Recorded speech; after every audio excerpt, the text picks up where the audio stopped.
സുനന്ദേ, കൃഷ്ണയ്ക്ക് സത്യത്തിൽ ആരുടെ ഛായ ഉള്ളത്? തങ്കയുടെ ആണോ അതോ സിത്താര മാഡത്തിന്റെയോ?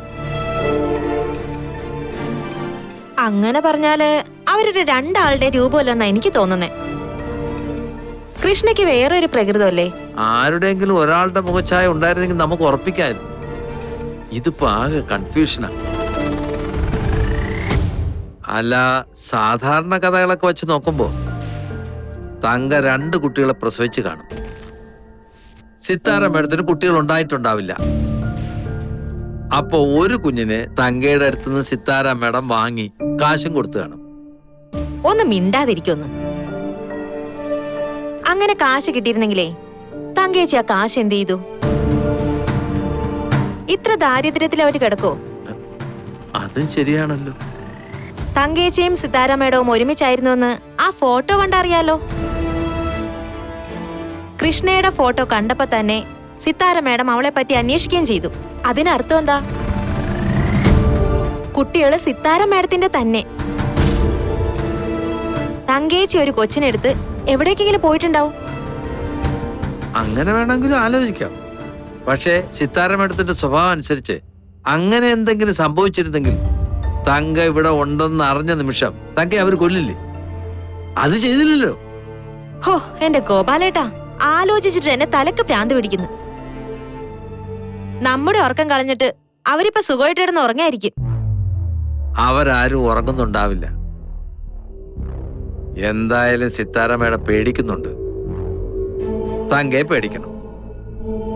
നമുക്കിതിനിടയിലുള്ള ഏക ലക്ഷ്യം തങ്കയുടെ ഓപ്പറേഷനുള്ള കാശ് സിത്താര മേഡത്തിന്റെ വാങ്ങുക എന്നുള്ളതാ. ഗോപാലേട്ടൻ ഈ കഴുത്തിന് മീതെ തലവെച്ച് നടക്കണമെന്ന് ഒരാഗ്രഹമില്ലേ? അവര് തമ്മിലുള്ള ദേഷ്യം മുഴുവൻ അവസാനമേ ഗോപാലേട്ടനോടാ തീർക്ക. എന്തായാലും ഇത്രയും ദൂരം നമ്മൾ അതിന്റെ പിന്നാലെ നടന്നില്ലേ? ഇനി അതിന്റെ നെറുകയിലെത്തിട്ട് ഞാൻ അടങ്ങും. തങ്കേച്ചി എന്തായാലും ജീവിക്കണം. ജീവിച്ചിരുന്നാലല്ലേ തർക്കവും ബഹളമൊക്കെ. ഹാ, ഈശ്വരനെല്ലാം വേർതിരിച്ച് കാണിച്ചു തരട്ടെ.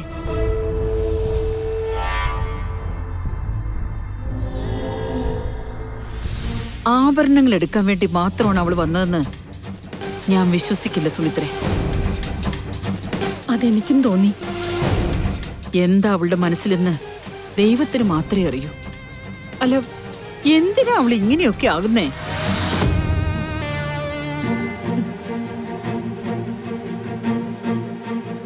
എനിക്ക് തോന്നിയതൊന്നുമല്ല, ശരിക്കും അതിനകത്ത് നാഗമുണ്ട്.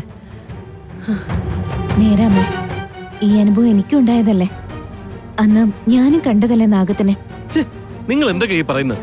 ഈ പട്ടാപ്പകല് തറവാടിനകത്ത് നാഗത്തിനെ കണ്ട് പേടിക്കാന്ന് പറഞ്ഞാ നാണമില്ലേ നിങ്ങൾക്ക്? അങ്ങനെ ഒരെണ്ണം നിങ്ങളുടെ മുന്നിലും വരണം, എങ്കിലേ പഠിക്കൂ. വൈകാതെ അതുണ്ടാകട്ടെ. എന്റെ പൊന്നു നിർമ്മലേ, അമ്മയും മോളും കണ്ട് പേടിച്ചു. ഇനി ഞാനും കൂടി വിഷപ്പാമ്പിനെ കണ്ട് പേടിക്കണം. നിർമ്മലേ, നിനക്ക് വേറെ ഒരു പണിയില്ലേ നിർമ്മലേ? എന്തായാലും ഒരു കാര്യം എനിക്ക് ഉറപ്പായി ഉദേട്ടാ, നമ്മൾ കാണുന്നതിനും അപ്പുറത്ത് നമ്മുടെ തറവാട്ടില് ഒരുപാട് രഹസ്യങ്ങളുണ്ട്. അതോരോന്നോരോന്നായിട്ട് നമ്മൾ കണ്ടെത്തിയേ പറ്റൂ. ജീവൻ വെച്ചിട്ടുള്ള കളിയൊന്നും വേണ്ടമ്മേ.